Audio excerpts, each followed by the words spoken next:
Hi friends, இன்றைக்கி நம்ம என்ன பார்க்க போகிறோன்னா, நான் உங்ககிட்ட சொல்லியிருந்தேன் இல்லையா, நம்ம வீட்டிலேருந்து ஆஃபீஸ் போகிற டிஸ்டன்ஸ் வந்து ஒரு 3 கிலோமீட்டர்ஸ்னு. அதுதான் நம்ம பார்க்க போகிறோம். வீடியோ எடுக்கணும் அப்படிங்கிறதுக்காகவே நான் ஹஸ்பண்ட்கிட்ட சொன்னேங்க, இன்றைக்கி நீங்கள் தான் என்ன கொண்டு போய் விடணும்னு. அவரும் ஓகே சொல்லிட்டார். நீங்கள் இப்போ பார்த்துட்ருக்கிறது தான் சூரியநெல்லின்னு சொல்கிற ஒரு சின்ன ஒரு டவுனு. இதெல்லாம் கடந்து தான் நம்ம வந்து ஹெச்எம்எல் கம்பெனிக்குள்ளே ப்ரைவேட் ரோட்டில் வந்து என்ட்ராக முடியும். இது வந்து சின்ன ஒரு ரோடாக இருந்தாலும் இதில் நிறைய அதர் ஆக்டிவிட்டீஸ் எல்லாம் இருக்குது. Zipline, kayaking, nitrogen balloon.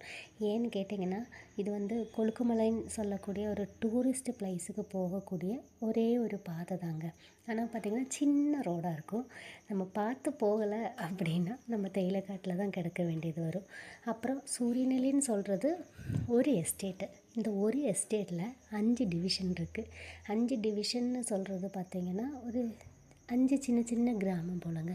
இங்கே வாழ்கிற மக்களுக்கு வந்து என்ன மெயின் வேலைன்னு பார்த்திங்கன்னா, டீ பிளான்டேஷனில் டீ பிளக் பண்ணுறதும் அப்புறம் நம்ம எஸ்டேட்டு சம்மந்தமான அதர் வேலைகளை செய்கிறதும் தான் அவங்களோட மெயின் வேலை. இதுக்காக கம்பெனி வந்து பார்த்திங்கன்னா அவங்களுக்கு line room, hospitals, school, anganwadi இந்த மாதிரி அவங்களோட தேவைகளை செஞ்சு கொடுத்துட்டு தாங்க இருக்குது.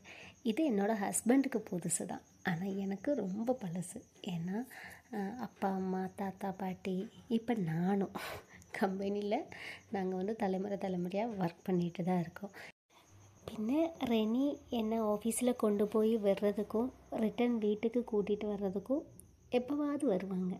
அப்புறம் இந்த வழியாக தான் அவங்க கொழுக்குமலை கேஜி போட்டுறதுனால டெய்லி இந்த வழியாக தான் போயிட்டு வருவாங்க. அவங்களுக்கு ரொம்ப பிடிச்ச இடம்.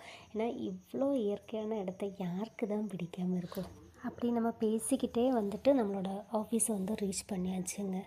அப்படியே ஆஃபீஸுக்கு வந்தால் என்னோடய தம்பி, பின்ன ரெனியோட ஃப்ரெண்ட்ஸு எல்லாருமே வந்துட்டு ரெனிகிட்ட பேசிகிட்டு இருந்தாங்க. நானும் டாட்டா பை பைலாம் சொல்லிவிட்டு என்னோடய ஒர்க்கை ஸ்டார்ட் பண்ணுறதுக்கு ரெடி ஆகிட்டேன். அவங்களும் கிளம்பிட்டாங்கங்க. ஓகே, வீடியோ பிடிச்சிருந்தா லைக் பண்ணுங்கள். நெக்ஸ்ட் வீடியோவில் சந்திப்போம்.